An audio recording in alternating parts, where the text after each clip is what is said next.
নমস্কার বন্ধুরা, আনন্দ পথের আজকের পর্বে 886 পর্বে আপনাদের স্বাগত জানাচ্ছি। আশা করি সবাই ভালো আছেন। আসুন আমরা সুন্দর করে সংসার করি, এটাই আজকের আলোচ্য বিষয়। দেখুন, আমাদের জন্ম তো সংসারের মধ্যেই, সাংসারিক পরিবেশের মধ্যেই আমরা বড় হয়ে উঠেছি, বা এখন যারা শিশু উঠছে। সংসার মানে পরিবার, বৃহত্তর অর্থে আরও আত্মীয় স্বজন, বাবা মা ছাড়া আত্মীয় স্বজন সব কিছু, এবং সবশেষে আরেকটু ব্যাপারও চলে আসে, সেটা হচ্ছে সমাজ। এরই মধ্যে আমরা বাস করছি। তো খুব স্বাভাবিকভাবেই সংসার একটা গভীর আলোচ্য বিষয়। একটি শিশু বাবা মাকে ঘিরেই বড় হয়। তার সবচেয়ে আপনারজন বাবা মা, ঠাকুমা ঠাকুরদা যদি থাকেন, আর এছাড়া কাকা জ্যাঠা, কাকিমা জেঠিমা, পিসি, মামা মাসি, এগুলো বৃহত্তর পরিবার, তাই না? এই সকলকে নিয়েই আমরা বড় হয়েছি, বা এখন যারা ছোট তারাও বড় হচ্ছে। বেশ, এ পর্যন্ত সব ঠিকই আছে। এখন প্রশ্নটা হলো, একটা শিশুর মধ্যেও কিন্তু এই আকাঙ্ক্ষাটাই জেগে ওঠে, বিশেষত 12, 13, 14, 15, 16, 18 বছর বয়সে, আমাকেও সংসার করতে হবে, আমিও সংসার করব, একটি সুন্দর বিপরীত লিঙ্গের মানুষের সঙ্গে আমার জীবন আমি গড়ে তুলব। ছেলে বা মেয়ে এইভাবেই তো ভাবে। সেটা তো পরের কথা, মানে কাকে সে স্বামী হিসেবে পাবে, কাকে সে স্ত্রী হিসেবে পাবে, বা সে পছন্দ অপছন্দ পরের কথা। প্রথম হচ্ছে ভালো করে লেখাপড়া শেখা, এবং তারপরে একটি কাজকর্ম, একটি চাকরি, বা একটি ভালো ব্যবসা ইত্যাদি শুরু করা, তাই না? আচ্ছা, বেশ।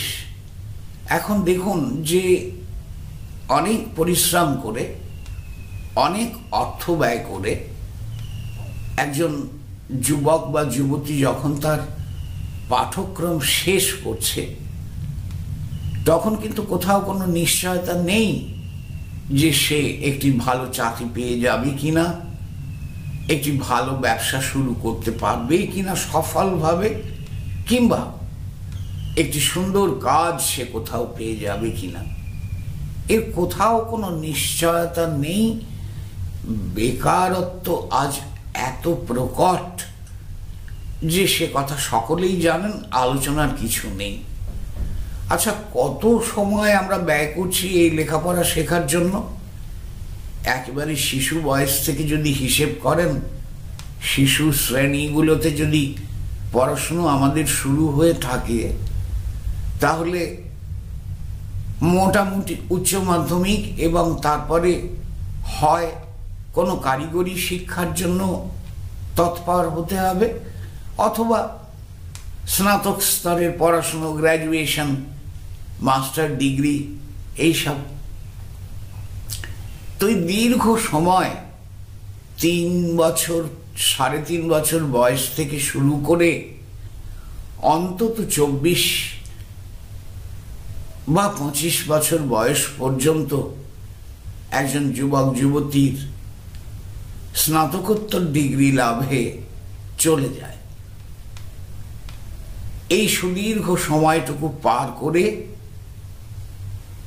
ঘন্টার হিসেবে, ওরে বাবা, সে যে কত ঘন্টা পড়াশুনো করেছে।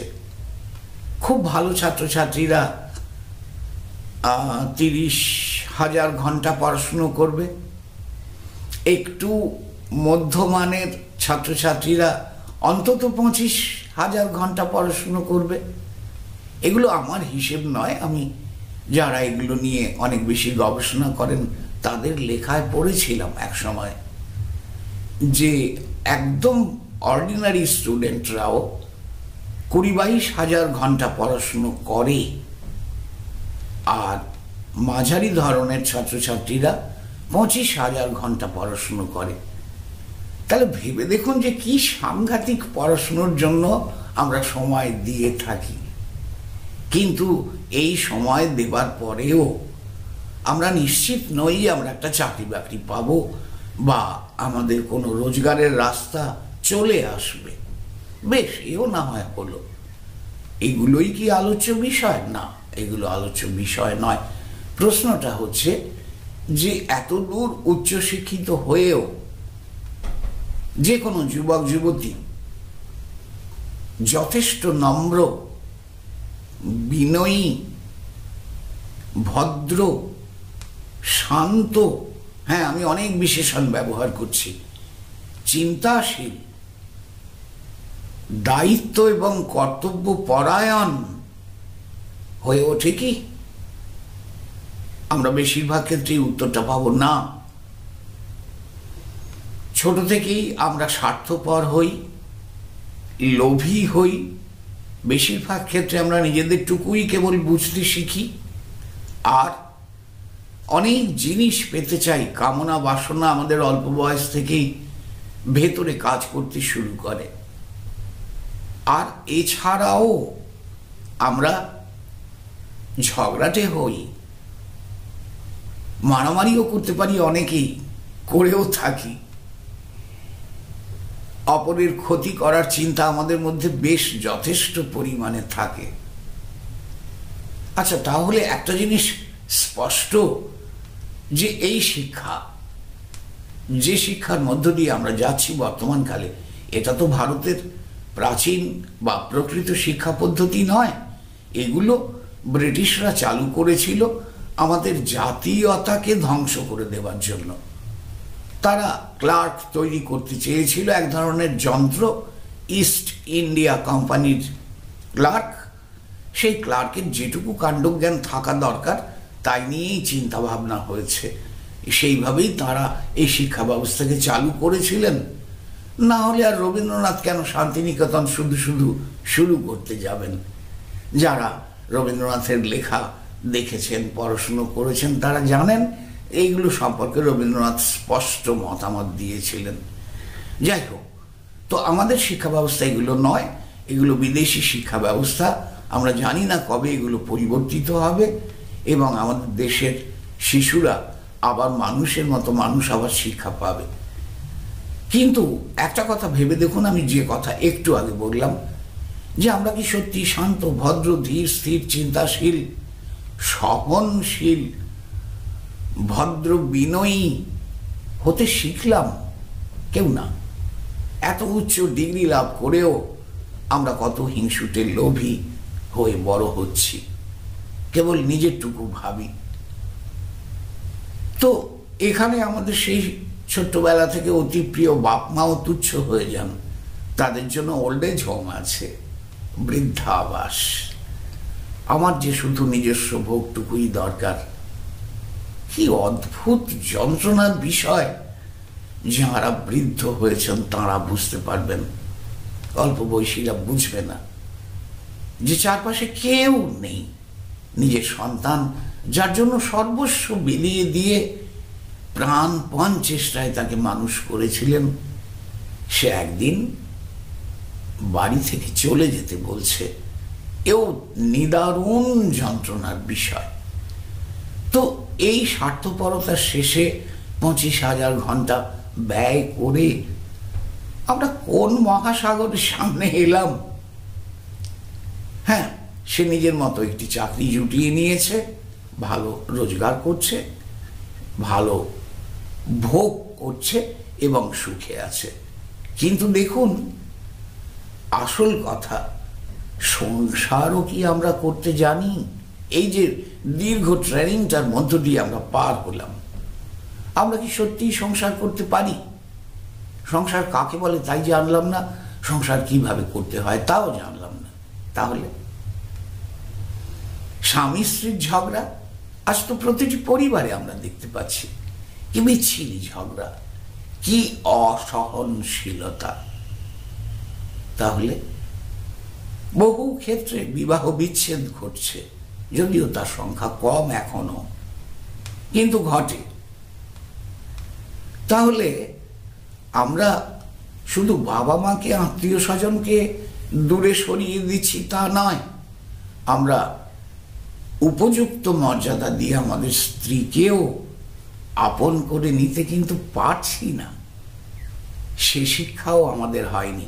স্ত্রীকে বা স্বামীকে যাই বলুন, সেই শিক্ষাও আমরা পাইনি। তো তাহলে এটা একটা মস্ত বড় প্রশ্ন চলে আসছে নাকি, যে আধ্যাত্মিকতা বাদ দিন, ঈশ্বরের জন্য পাগল হওয়া বাদ দিন, দরকার নেই। সংসারটাও তো ঠিক করে করতে জানি না, আমরা শিখিনি, এ সম্পর্কেও তো কোনো জ্ঞান আমার নেই। অথচ বিয়ে করছি সবাই, কাজকর্ম জুটিয়ে একটু আয়ের ব্যবস্থা করে একটি বিবাহ চাই, আর সেই বিবাহের পরে সন্তানাদি ইত্যাদি। তারপরে কি করছি, ওই credit card, bank loan, office থেকে লোন, এই সব নিয়ে জর্জরিত অবস্থা।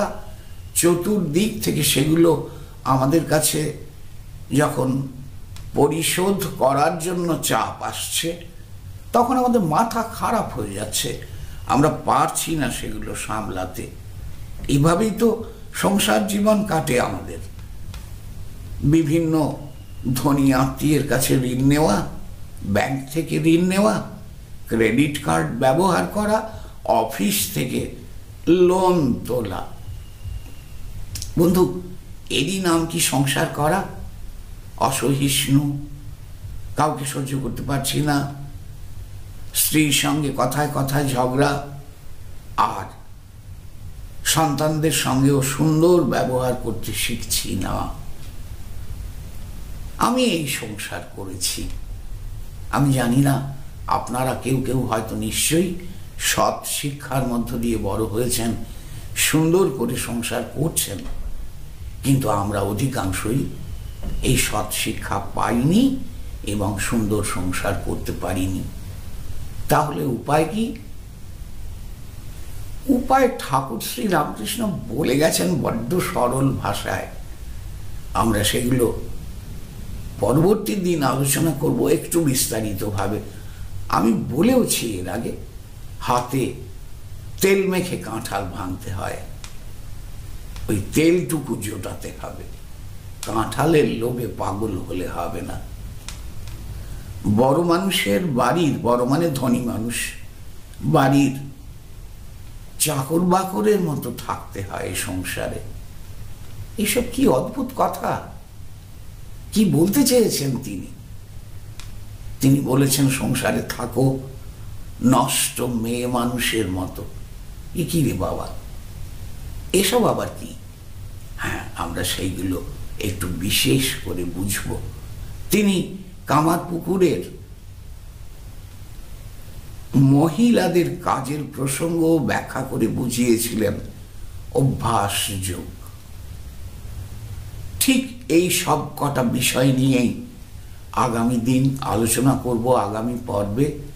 এইটুকু বলে রাখি, সংসার করতে কেউ পারি না, সংসার করতে জানি না বলে সংসার কেমন করে করতে হয় সে শিক্ষা আমরা পাইনি। সেই জন্য আমাদের এই আধুনিক ভোগবাদী সমাজের প্রত্যেকটি মানুষ শুধু দুরন্ত ভোগের নেশায় সংসারের মধ্যে ঢুকে পড়ছি এবং শেষে বিচ্ছিরি এক পরিস্থিতির সম্মুখীন হচ্ছি। আশা করি আপনারা সবাই নন। ধরে নিন এটা আমার জীবনেরই ঘটনা। পরের দিন বিস্তারিতভাবে এ নিয়ে আলোচনা করব। সকলে ভালো থাকুন।